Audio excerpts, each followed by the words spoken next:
नमस्कार, good morning. मैं ओम प्रकाश संघटा आज आपको बीए पार्ट राजनीति विज्ञान के पेपर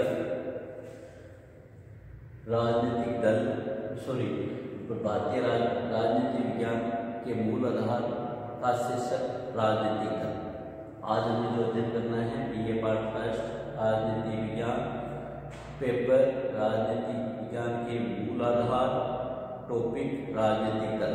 राजनीतिक दलों में आज से पहले हमने क्या अध्ययन किया, राजनीतिक दलों में अब तक जो अध्ययन किया उसका एक बार हम ब्रीफली देख लेते हैं। सबसे पहले हमने राजनीतिक दल क्या है इसका अध्ययन किया। फिर दूसरा टॉपिक था राजनीतिक दलों का महत्व, राजनीतिक दलों का महत्व क्या है। तीसरा जो हमारा टॉपिक था राजनीतिक दल की परिभाषा, राजनीतिक दल की परिभाषा। तीसरा जो टॉपिक था हमारा राजनीतिक दल की परिभाषा। चौथा था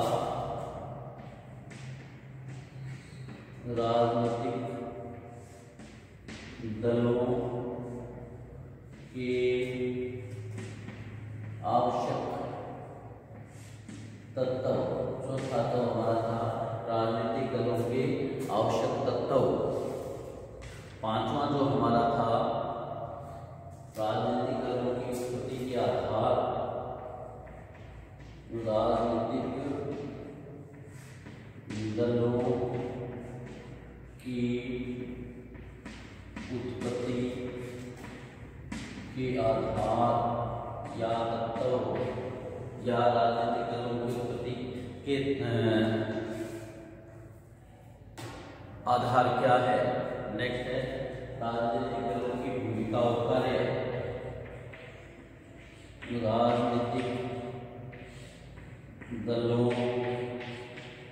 की भूमिका एवं कार्य।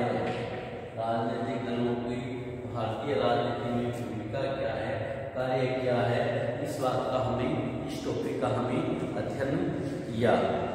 नेक्स्ट हमने किया था राजनीतिक दलों का मूल्यांकन या फिर गुण। नेक्स्ट था राजनीतिक दलों का मूल्यांकन गुण। मूल्यांकन और गुण, राजनीतिक दलों का हमने मूल्यांकन के आधार पर उनके गुणों की बात की। फिर है हमारे गुण के बाद राजनीतिक दलों के दोष, दलीय पद्धति के दोष। दलीय पद्धति के दोष यानी मूल्यांकन का हमने दो शिक्षकों में अध्ययन किया। नंबर 1 गुण और दूसरा दोष। दोष का अध्ययन हम आज और अभी कर रहे हैं। राजनीतिक दलों के दोष। राजनीतिक दलों के दोष क्या है, राजनीतिक दलों का नुकसान क्या है, देश को क्या नुकसान है। यद्यपि जो सरकार दो प्रकार से आजकल चुनाव होते हैं, एक प्रत्यक्ष लोकतंत्रात्मक शासन, दूसरा है प्रत्यक्ष लोकतंत्रात्मक शासन, दूसरा हमारा है अप्रत्यक्ष। प्रत्यक्ष में जनता सीधे अपने राष्ट्राध्यक्ष का चुनाव करती है, अप्रत्यक्ष में जनता के चुने हुए जनप्रतिनिधि सरकार चलाती है, जनता के चुने हुए जनप्रतिनिधि सरकार चलाती है। तो जो वर्तमान में विश्व के अधिकांश देशों में, ये मान लीजिए 99.99% देशों में आजकल जो शासन व्यवस्था है वो प्रतिनिधित्वात्मक लोकतंत्र है। जनता के चुने हुए प्रतिनिधि सरकार चलाते हैं, जनता के चुने हुए प्रतिनिधियों द्वारा सरकार का संचालन किया जाता है। तो प्रतिनिधित्वात्मक राजनीतिक दलों में हमें गुणों की बात की, राजनीतिक दलों के मूल्यांकन में हमें गुण की बात की। तो गुणों में प्रतिनिधित्वात्मक जो शासन है, प्रतिनिधित्वात्मक जो शासन व्यवस्था है, उसमें राजनीतिक दल बहुत ज़्यादा उपयोगी है, बहुत ज़्यादा महत्वपूर्ण भूमिका निभाते हैं सरकार के संचालन में। किंतु वर्तमान में लोकतंत्रीय राज्यों में राजनीतिक दल जिस प्रकार से कार्य करते हैं तो उस प्रकार से हम दोषहीन भी नहीं कह सकते। हालांकि प्रतिनिधित्वात्मक शासन व्यवस्था में राजनीतिक दल राज्य को सरकार चलाने में अपनी महत्वपूर्ण भूमिका निभाते हैं, किंतु फिर भी हम इसको दोषहीन व्यवस्था नहीं कह सकते। हम राजनीतिक दलों को दोषहीन नहीं कह सकते। हम यह नहीं कह सकते कि राजनीतिक दलों में दोष नहीं है। व्यवहार में राजनीतिक दलों को इन दोषों को देखकर अमेरिकी संविधान निर्माताओं ने सभी राजनीतिक दलों को बुराई माना था। वाशिंगटन ने अपने विदाई भाषण में कहा था, वाशिंगटन ने अपने विदाई भाषण में चेतावनी दी थी कि राजनीतिक दल लोकप्रिय शासन के सबसे बड़े शत्रु है। हैमिल्टन ने राजनीतिक दलों को बुरा कहा था। रूसो ने भी राजनीतिक दलों के संबंध में टिप्पणी की कि सामान्य हिंसा और सच्चा लोकमत ऐसे देश में व्यक्त नहीं हो सकता जहां राजनीतिक दल या वर्ग विद्यमान है। संक्षेप में राजनीतिक जो दल है उनकी दोषों की हम बात करें, उनके अवगुणों की बात करें, उनके हानियों की बात करें तो पहला दोष यह लोकतंत्र के विकास में बात है। लोकतंत्र के विकास में बाधक, लोकतंत्र के विकास में बाधक। लोकतंत्रात्मक शासन व्यवस्था व्यक्तिगत स्वतंत्रता पर आधारित होती है, लेकिन राजनीतिक दल इस व्यक्तिगत स्वतंत्रता का अंत कर, राजनीतिक दल जो व्यक्तिगत स्वतंत्रता उसका अंत कर लोकतंत्र के विकास में बाधा बन जाता है, लोकतंत्र के सामने अवरोध पैदा कर देता है। राजनीतिक दल के सदस्यों को सार्वजनिक क्षेत्र में अपने व्यक्तिगत विचार को त्याग कर दल की बातों का समर्थन करना पड़ता है। राजनीतिक दलों का सबसे बड़ा अवगुण यही है कि वो दल की भाषा बोलते हैं, अपनी व्यक्तिगत भाषा नहीं बोलते। इस प्रकार के व्यक्ति दलीय यंत्र के चक्कर का ऐसा भाग बनकर रह जाते हैं जो पहिए के साथ चलता है, खुद नहीं चलता। यानी राजनीतिक दल के लोग जिससे गाड़ी का पहिया चलता है तो उस पहिए के अनुसार चलते हैं, दल के अनुसार चलते हैं, खुद नहीं चलते। लिकोक ने कहा है कि राजनीतिक दल का व्यक्तिगत विचार कार्य संबंधी स्वतंत्रता का अंत कर देते हैं, जिससे लोकतंत्र शासन का आधारभूत सिद्धांत समझा जाता है। लोकतंत्र शासन व्यवस्था का जो आधारभूत विचार है व्यक्तिगत विचार, राजनीतिक दल उस व्यक्तिगत विचार का अंत कर देते हैं। राजनीतिक दल उस व्यक्तिगत विचार को हानि पहुंचाते हैं। इससे न केवल सामान्य जनता वरन जनता के प्रतिनिधि के विचार की स्वतंत्रता भी समाप्त हो जाती है। इस स्थिति को व्यक्त करते हुए गिलबर्ट ने कहा है कि मैंने हमेशा दल की पुकार पर ही मतदान किया है और अपने संबंध में विचार करने के लिए कतई नहीं सोचा। नंबर 2 है राष्ट्रीय हितों को हानि। राष्ट्रीय हितों को हानि, राष्ट्रीय हितों को हानि। सबसे बड़ा दोष ये है कि राजनीतिक दल राष्ट्रीय हितों को हानि पहुंचाते हैं। राजनीतिक दल की परिभाषा करते हुए इसे राष्ट्रीय हितों की वृद्धि के लिए संगठित समुदाय कहा जाता है, किंतु व्यवहार में व्यक्ति अनेक बार अपने राजनीतिक दल के इतने अधिक भगत हो जाते हैं कि जाने अनजाने में दल के हितों को राज्य के हितों को प्राथमिकता दे देते हैं, जिससे राष्ट्रीय हित को अपार हानि पहुंचती है। इस संबंध में मेरियट ने कहा है कि दल भक्ति के आधिपत्य में देशभक्ति की आवश्यकताओं का पर्दा पड़ जाता है। मत प्राप्त करने वालों पर अत्यधिक ध्यान देने से दलों को नेता और प्रबंधक देश की उच्चतम आवश्यकताओं को भूल जाते हैं अथवा टाल देते हैं।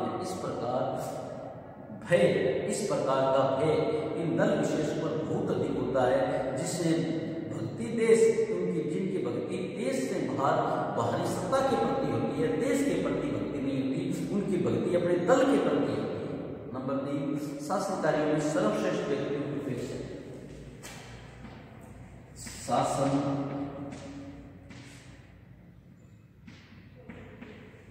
कार्यों में सर्वश्रेष्ठ व्यक्ति की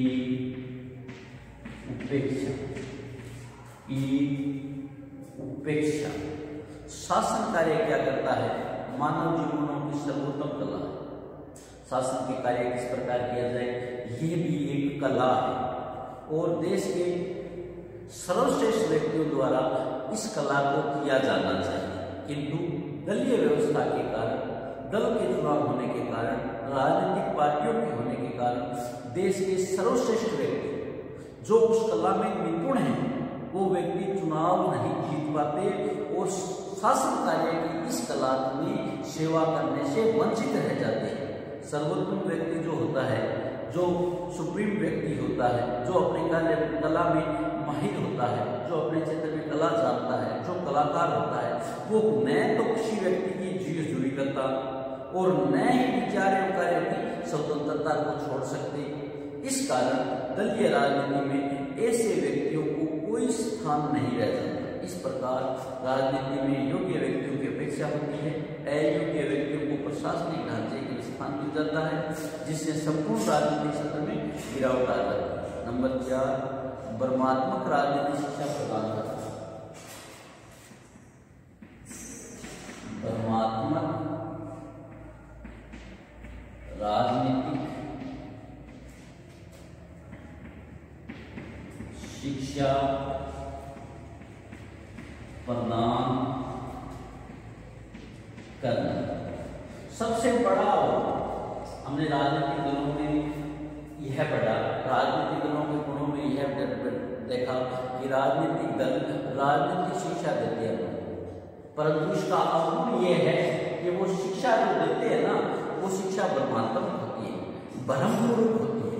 वह शिक्षा कोई महत्वपूर्ण नहीं होती। राजनीतिक दलों में सार्वजनिक शिक्षा का साधन कहा जाता है, किंतु राजनीतिक दल जनता को सही शिक्षा प्रदान नहीं करते, सिर्फ झूठे भाषणों की शिक्षा देते हैं और बकवास द्वारा, झूठे भाषण बकवास द्वारा भोली भाली जनता को धोखे में इलाके में चेष्टा करते हैं, धोखे में डालने की चेष्टा करते हैं।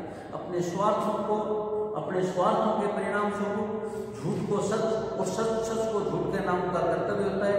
गिलक्राइट ने तो यहाँ तक कह दिया कि राजनीतिक दल अपने विचारों की सत्यता और दूसरों के विचारों की असत्यता के प्रति जनता का ध्यान आकर्षित करने के साथ ही चेष्टा करते रहते हैं। इस प्रकार बहुधा वास्तविकता का दमन करने और अवास्तविकता का प्रकट करने के दोषी हो जाते हैं। नेक्स्ट है सामान्य नैतिक स्तर में गिरावट। सामान्य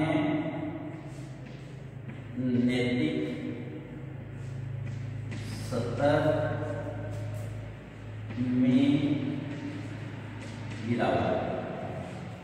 सामान्य नैतिक स्तर में गिरावट। राजनीतिक दलों का सबसे बड़ा दोष यह है कि सामान्य नैतिक स्तर, आदमी का नैतिक स्तर क्या है? संस्कृति, झूठ मत बोलना, सत्य की बात करना, हमें अपने सिद्धांतों से नहीं हटना। किंतु व्यापार में राजनीतिक दल क्या करते हैं? राजनीतिक दलों का एकमात्र उद्देश्य होता है, राजनीतिक दलों का एकमात्र कार्य, राजनीतिक दलों का क्या है? सामान्य नैतिक चरित्र नहीं होता, सामान्य नैतिक स्तर नहीं होता। राजनीतिक दलों का एक उद्देश्य होता है, राजनीतिक दलों का एक ही काम होता है, यह केंद्र पर सत्ता प्राप्त करना, और वो सत्ता प्राप्त करने के लिए कुछ भी कर सकते हैं। शाम नाम दंड भेद अर्थ। कई बार हम राजनीति के बारे में बात करते हैं तो कहते हैं कि वहाँ धन बल हुआ, वहाँ जातिवाद हुआ, वहाँ क्षेत्रवाद हुआ, वहाँ भाषावाद हुआ।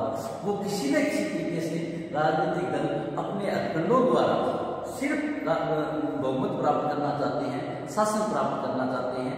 इस उद्देश्य की प्राप्ति के लिए जो राजकार्य प्राप्त करने का उद्देश्य है, जो शासन प्राप्त करने का उद्देश्य है, उसके द्वारा वो नैतिक अनैतिक सभी प्रकार के उपाय अपना लेते हैं। वहाँ कोई नीति नहीं देखते, कोई अनीति नहीं देखते।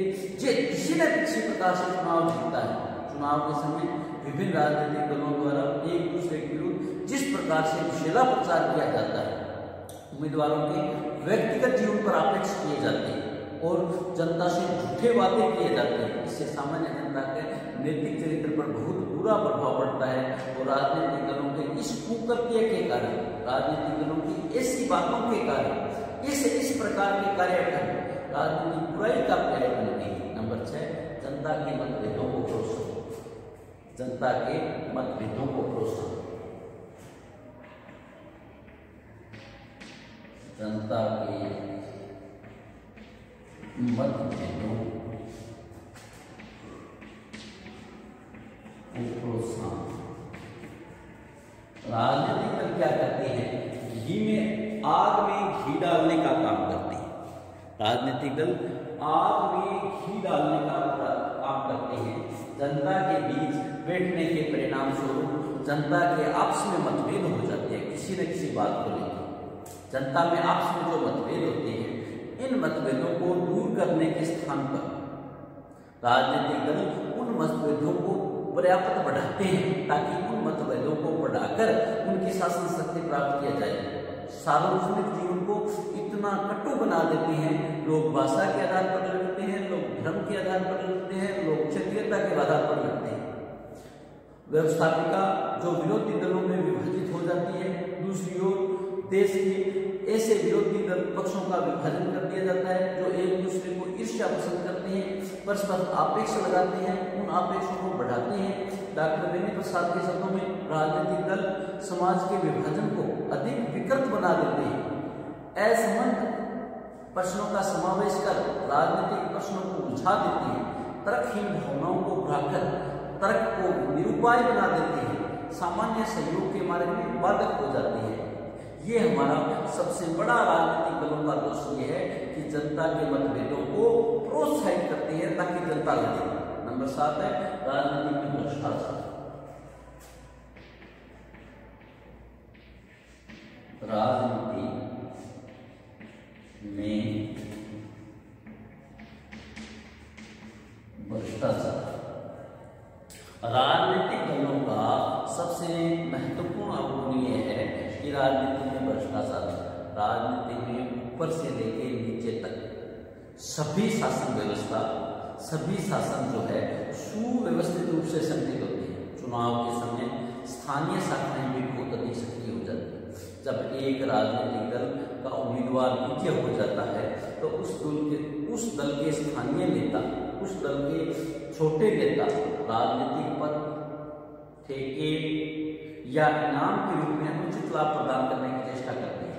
इन बुराइयों का उत्तरदायित्व राजनीतिक दलों पर भी होता है, क्योंकि यदि राजनीतिक दल न हो तो निर्वाचक अपने मताधिकार का स्वतंत्रतापूर्वक उपयोग करेंगे और ये बुराइयां उत्पन्न नहीं होंगी। इसके अतिरिक्त चुनाव में विजय प्राप्त करने के लिए राजनीतिक दलों को बहुत अधिक धन की आवश्यकता होती है। इस प्रकार की धनराशि दान या धनी व्यक्तियों से प्राप्त की जाती है। स्वाभाविक रूप से जब राजनीतिक शक्ति राजनीतिक दल को प्राप्त होती है तो जिन धनी व्यक्तियों का पूंजी लगी है, जिन लोगों का पैसा लगा है, वो अपने स्वार्थों के लिए कानून का निर्माण करेंगे। इस प्रकार राजनीतिक दल एक व्यवसाय बन जाता है, राजनीति एक व्यवसाय बन जाती है जिससे भ्रष्टाचार बनता है। नंबर 8 समय और धन का व्यय। समय और धन का अपव्यय। समय और धन का अपव्यय।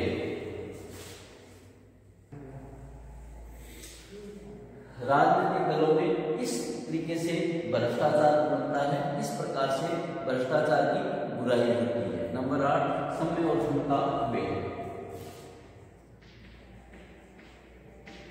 और धन का अपव्यय। समय और धन का अपव्यय राजनीतिक दलों का सबसे बड़ा दोष, सबसे बड़ा अवगुण यह है कि दलीय व्यवस्था के कारण, दलीय व्यवस्था के कारण व्यवस्थापिका सभा में विरोधी दल विरोध के लिए विरोध की प्रवृत्ति अपना लेते हैं। इस प्रवृत्ति के परिणाम स्वरूप अमूल्य समय और अत्यधिक धन का अपव्यय होता है। दलीय ढांचे के कारण जितनी मात्रा में धनराशि का अपव्यय होता है उसे यदि राष्ट्र हित के कार्यों में व्यय किया जाए तो राष्ट्र 100 गुना उन्नति करेगा, राष्ट्र बहुत उन्नति करेगा। नंबर 9, राजनीतिक दलों में सत्ता का केंद्रीकरण। राजनीतिक दलों में सत्ता का केंद्रीकरण। राजनीतिक दलों में सत्ता का केंद्रीकरण।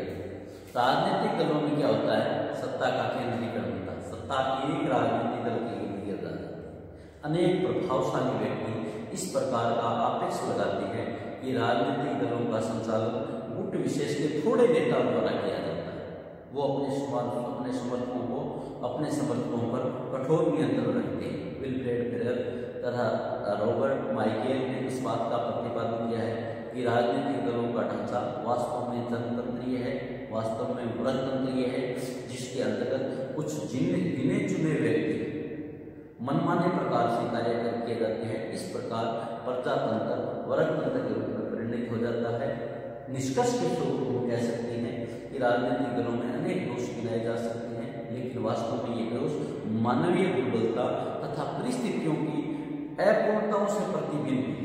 ऐसी स्थिति में हमारे मानवीय चरित्र को उन्नत करके, परिस्थिति को सुधार करके राजनीतिक दलों को कुछ सीमा तक दूर किया जा सकता है।